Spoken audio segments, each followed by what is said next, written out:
Fala meu clã, tudo bem com vocês? Eu sou Vitória Xavier e hoje é dia da gente falar da maldição da Mansão Bly, então vem comigo.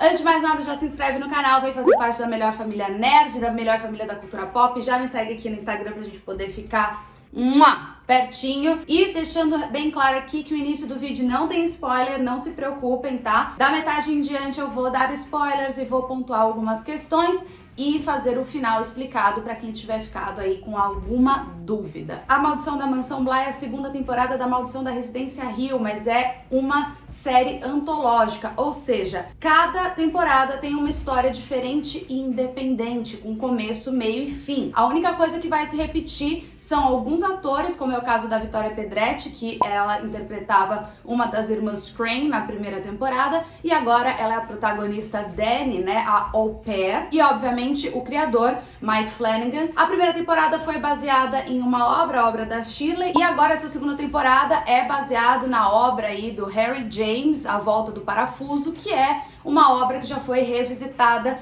1 quatrilhão de vezes, uma obra de 1898, que já foi revisitada, por exemplo, o filme Os Outros é baseado na obra de Harry James. O Mike Flanagan tinha um desafio na mão, que era pegar essa obra, assim como aconteceu na Residência Hill, e dar uma roupagem diferente, brilhante e óbvio, com aquele clima e aquela tensão do terror e do suspense o tempo todo. A Maldição da Residência Hill entregou isso com maestria, assim, brilhante o que o Mike Flanagan fez. Até hoje eu não superei o plano sequência que ele fez em um dos episódios da Maldição da Residência Hill, que é uma das coisas mais lindas que eu já vi em forma de seriado.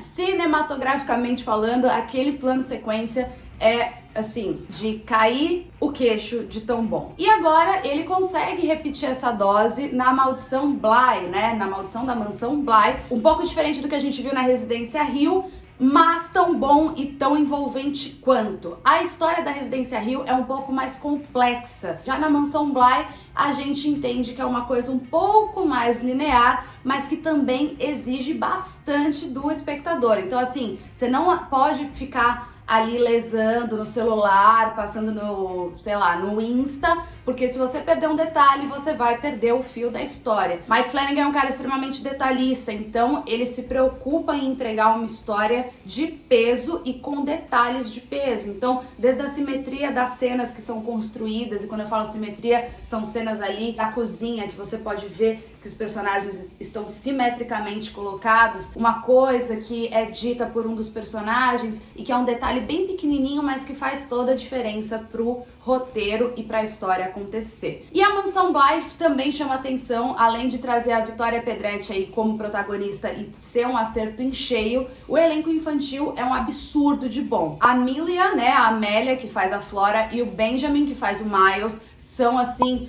um absurdo na atuação. São personagens muito complicados, né, porque eles são muito sutis, então a mudança do Miles de comportamento, a questão da Flora, quando ela entra naquelas memórias que a gente acompanha. Então, essa noção de atuação para duas crianças tão pequenas é realmente absurdo. E o que rola na Mansão Bly? A Mansão Bly, a gente acompanha aí a história da Dani, né, da Victoria Pedretti, que é essa au pair que é contratada para ir para essa mansão no interior da Inglaterra. Ali ela vê que as crianças são meio esquisitas e que a casa não é tudo isso, assim, esse paraíso todo que venderam para ela. Mansão Bly é uma continuação digna da Residência Hill. É uma história um pouco mais explicativa, né? Ela é auto ali explicativa, desmembra um pouco mais, diferente do que a Residência Hill desmembrou, fez a gente ficar raciocinando um pouco mais. Mansão Bly dá um pouco mais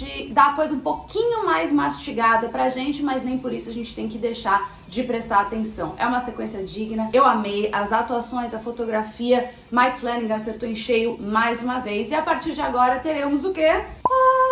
Difícil falar de Mansão Bly sem dar spoiler, né? Complicado. Mas vamos lá. A partir do 5º episódio que a história se desenrola e a gente começa a entender quem que tá vivo e quem que tá morto. Porque o grande lance, né, da roda do parafuso, esse girar, girar, girar, girar e ficar sempre preso no mesmo lugar. Você gira o parafuso e ele não sai do mesmo lugar. Então, quem são esses personagens que estão mortos e presos àquela casa e quem que tá vivo? Até o 5º episódio, Mike Flanagan só dá aquela assentada no ambiente, né? A gente entende quem é quem. Do 5º em diante, a história dá uma acelerada. 5º episódio, a gente entende por que o Miles tem a mudança de comportamento. Afinal, a gente descobre que o Peter, na verdade, morreu, vítima da mulher do lago, e que ele é capaz de assumir o corpo do Miles. E por isso, ele vai de uma criança de seus 12 anos, 10 anos, não vou lembrar agora, pro comportamento de um homem, e por isso a atuação das crianças é realmente surreal. E é ali também que a gente presencia a primeira vez que o Peter assume o corpo do Miles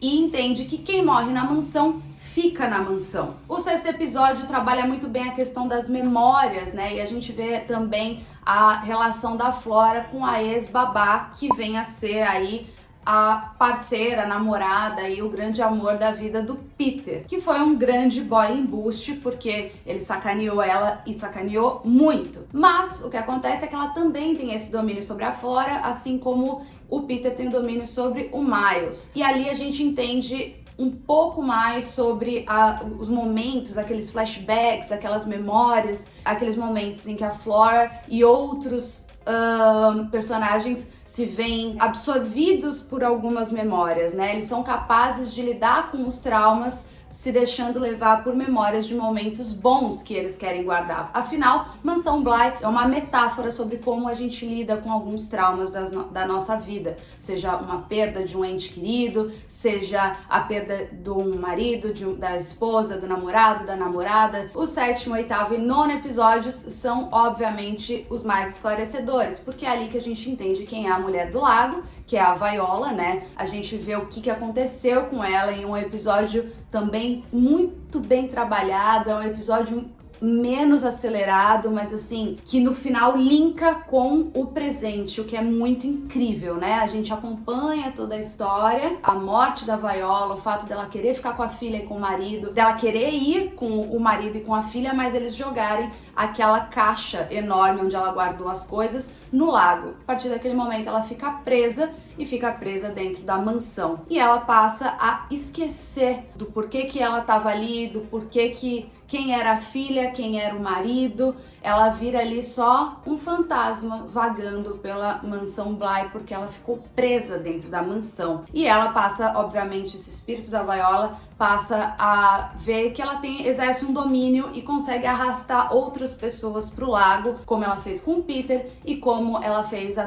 tentou fazer com a Dani. Outra parte bem explicativa é quando o Peter ataca ali, né? As crianças atacam a Dani, a ex-babá e o Peter falam para as crianças que chegou o momento deles se fundirem energeticamente e espiritualmente para sempre. Prometem para as crianças que elas vão ficar presas ali dentro da memória que elas querem com os pais, né, que morreram, e vão tentar se livrar da Dani. Mas no momento o Peter consegue assumir o corpo do Miles, mas a ex-babá não assume o corpo da Flora e salva a Dani. É nesse momento em que as coisas se fundem. A história da Viola se funde com a história presente e a gente vê a cena da Dani sendo carregada pelo pescoço ali por ela. E a gente tem também algumas das cenas mais impressionantes, digamos assim, e o final é realmente emocionante, mas a cena principal que também me marcou é quando a gente vê que a Viola tá levando a Flora, porque a Flora tentou impedir que ela fizesse mal pra Dani. A Viola acha que ela tá vendo a filha dela e no final das contas a Viola tenta levar a Flora pro lago e a Dani tem aquele momento onde ela fala "It's you, it's me, it's us". Nesse momento a Viola aceita o convite, a mulher do lago aceita o convite pra entrar na alma, digamos assim, da Dani e elas se fundem, assim como estava acontecendo com o Peter e o Miles. Assim ela consegue salvar a Flora, mas ela passa a carregar o espírito da Viola dentro dela. Mas a partir do momento em que a Viola resolveu sair de dentro do lago e topou se fundir espiritualmente com a Dani, ela também libertou todos os espíritos que ela mantinha dentro da mansão Bly. Todo mundo que estava ali morto dentro da mansão consegue, ser encaminhado para a luz, e a Viola vai embora junto com o corpo da Dani, né, ali dentro da Dani. No fim, a gente acompanha e descobre que o casamento, que quem tá narrando a história inteira é a Jamie, que ficou junto com a Dani durante muitos e muitos anos, mas a gente acompanha também a Dani sendo assombrada pelo dia em que a Viola tomaria conta do seu espírito de fato e que ela não seria mais ela mesma. Finaliza ali com a Dani indo pro fundo do lago, a Jamie desesperada pedindo para que ela a levasse pro fundo do lago também, mas tem uma cena, aquela frase no final onde ela fala que ali não era só a Viola, era a Dani também. E a Dani jamais faria isso, ela jamais arrastaria a Jamie pro fundo do lago junto com ela, diferente do que a Viola fazia com as pessoas, né? Então, no final, o final é uma carga dramática bem pesada, né? Eu confesso que eu até me emocionei, porque a gente vê que a Flora tá casando, a Flora já não lembra mais de nada, só que o Owen tá ali, o Miles também tá ali, a gente vê que o tio levou a Flora pro altar e tá dançando. Aquele momento de flashback é muito bonito mesmo, né? Onde a gente vê as pessoas que ficaram e que estão no casamento e como elas eram antes.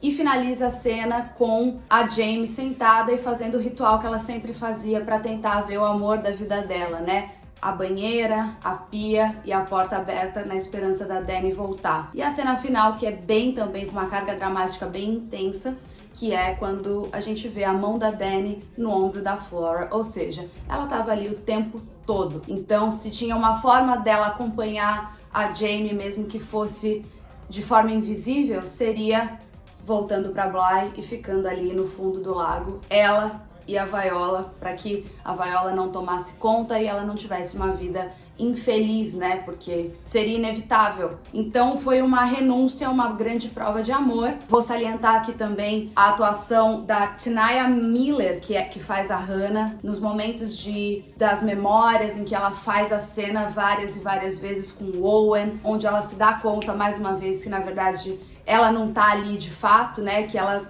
já tinha morrido no fundo do poço. O elenco em si é excelente, a história prende do começo ao fim, é uma continuação digna. Eu já falei pra caramba, mas é que eu sou apaixonada pela obra do Harry James, então assim, tentei digerir pra vocês o máximo que eu consegui aqui, meu Clay. Eu quero saber o que vocês acharam, me contem, se inscrevam no canal, me sigam e agora eu vou antes que vocês desistam de mim. Um beijo, fui, tchau!